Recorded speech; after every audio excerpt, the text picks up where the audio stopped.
গত কয়েকদিন ধরে সংস্কৃতি উপদেষ্টা মুস্তফা সরোয়ার ফারুকের বরাত দিয়ে গণমাধ্যম আর সামাজিক যোগাযোগ মাধ্যমে একটি খবর ঘুরে বেড়াচ্ছিল যে বদলে যেতে পারে চারুকলার বর্ণাঢ্য সাংস্কৃতিক পদযাত্রা মঙ্গল শোভাযাত্রার নাম।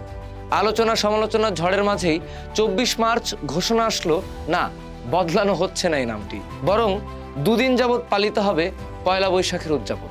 আমরা সবাই জানি পয়লা বৈশাখ অর্থাৎ বাংলা নববর্ষের প্রথম দিনে ঢাকা বিশ্ববিদ্যালয়ের চারুকলা অনুষদের শিক্ষার্থী ও শিক্ষকরা মিলে এই মিছিল আয়োজন করে থাকেন, যা জনসাধারণের অংশগ্রহণের জন্য উন্মুক্ত থাকে।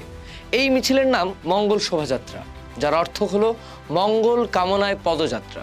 মুঘল সম্রাট আকবর হিজরি সনের পরিবর্তে ফসলি সন প্রবর্তন করেন, যা পরে বঙ্গাব্দ বা বাংলা সন নামে পরিচিত হয়। এই সনের প্রবর্তনের মূল উদ্দেশ্য ছিল কৃষকদের সুবিধার্থে ফসল কাটার সময়ের সঙ্গে খাজনা পরিশোধের সময় মিলিয়ে দেওয়া। পয়লা বৈশাখ উদযাপনের সূচনা আকবরের সময়কাল থেকেই শুরু হয়, যা ধীরে ধীরে বাঙালি সংস্কৃতির অবিচ্ছেদ্য অংশ হয়ে ওঠে। 60-এর দশকে এসে সাংস্কৃতিক সংগঠন ছায়ানট ঢাকায় প্রথম বর্ষবরণের আয়োজন করে। 1967 সাল থেকে পয়লা বৈশাখে সমবেত সঙ্গীতের মাধ্যমে আনুষ্ঠানিকভাবে বর্ষবরণের শুরু হয়।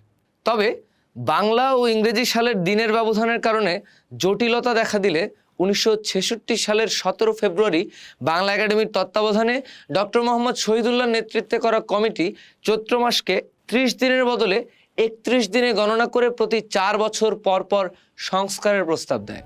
1966 সালে প্রস্তাব এলেও 1996 সাল থেকেই 14 এপ্রিলকে বাংলা নববর্ষের স্থায়ী তারিখ হিসেবে ধরা হয়।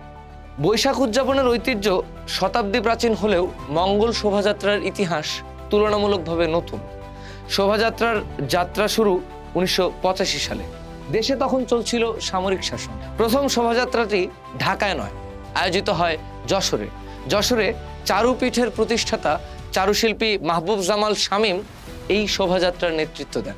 লক্ষ্য ছিল লোকজ সংস্কৃতির মাধ্যমে জনগণকে ঐক্যবদ্ধ করা এবং অশুভ শক্তির বিনাশ কামনা করে শুভ শক্তির আহ্বান জানানো। যশোরে শুরু হওয়া এই আয়োজন ঢাকায় সম্প্রসারিত হয় 1989 সালে। এরশাদ বিরোধী আন্দোলন তখন তুঙ্গে। পয়লা বৈশাখে আনন্দ শোভাযাত্রা নামে ঢাকার চারুকলা ইনস্টিটিউট থেকে বের হওয়া এই শোভাযাত্রার মূল উদ্দেশ্য ছিল অগণতান্ত্রিক শক্তির বিরুদ্ধে প্রতিবাদ আর জনগণের ঐক্য প্রতিষ্ঠা। স্বৈরাচার পতনের দাবিকে বাস্তবে রূপ দিতে সম্মিলিত সাংস্কৃতিক জোটের মাধ্যমে চেষ্টা চালানো হয় মানুষকে একত্রিত করার।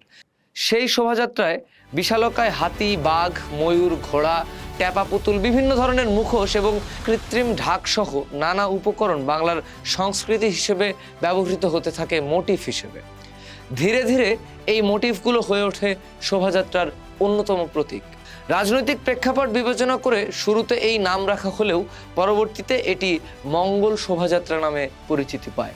ইউনেস্কো বাংলাদেশ সরকারের সংস্কৃতি বিষয়ক মন্ত্রণালয়ের আবেদনক্রমে 2016 সালের 30 নভেম্বর বাংলাদেশের মঙ্গল শোভাযাত্রাকে বিশ্বের গুরুত্বপূর্ণ অধরা সাংস্কৃতিক ঐতিহ্যের তালিকায় অন্তর্ভুক্ত করে।